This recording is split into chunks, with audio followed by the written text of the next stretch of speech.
Today we'll be discussing the serial killer Jane Toppan.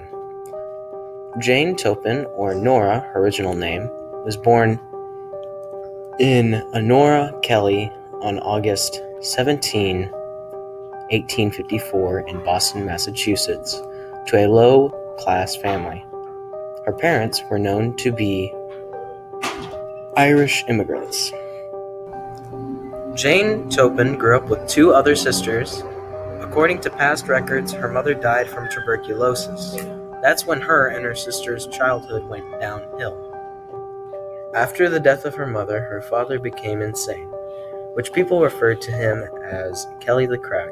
He abused alcohol and made life for Jane and her sisters miserable. Her father realized he couldn't take care of the girls and sent Jane and her sister, Delia, to Boston Female Asylum, where they spent the rest of their childhood.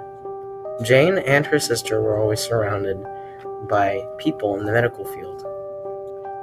Jane ended up getting a servant job working for Anne Toppan, who was the one that actually renamed Jane to Jane Toppan. Jane's sister ended up becoming a prostitute, and Jane was never officially adopted, but she did end up creating a bond with Anne's daughter. During Jane's senior year of high school, she ended up meeting a guy she thought she would live a happy life with, but he ended up leaving her at the altar. After that, relationships of Jane's never worked, and she felt that she was worthless. This contributed to more of her issues and sexual frustrations. Later in life, she started having weird sexual behaviors because of this, and she finally moved into the medical field after this. At this point in Jane's life, she had extremely strong feelings for elderly people. She had the notion that they were useless and not worth keeping alive. Jane Toppan practiced many varieties of poison techniques. She mainly practiced these on guinea pigs, and she predominantly used morphine. She killed most elderly patients with opium to see how they would react. Jane admitted to feeling sexual pleasure from lying in the bed with dying men.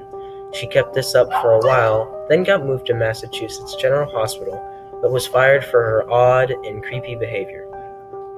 Jane got her job back at Cambridge Hospital, but she was put under heavy scrutiny due to the fact that she was just fired for her odd behavior. Eventually, Jane was caught red-handed poisoning people at Cambridge. Slow down. After she was removed from Cambridge Hospital, she did a lot of private nursing.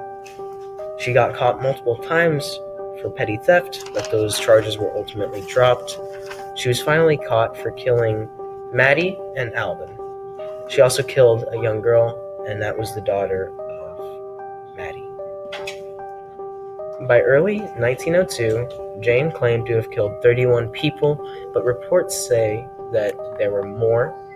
She was deemed insane and went to an asylum, and then died in 1938 at the age 84. Jane was more of a disorganized killer because she never tried to cover up any of her murders. They were extremely hard to trace because they were lethal injections, and she was even caught for many petty crimes. She was more of a missionary killer in the beginning. She justified her murders with the fact that she was killing elderly people and that they had no more use, but it slowly transitioned to hedonistic due to her sexual gratification from killing these people.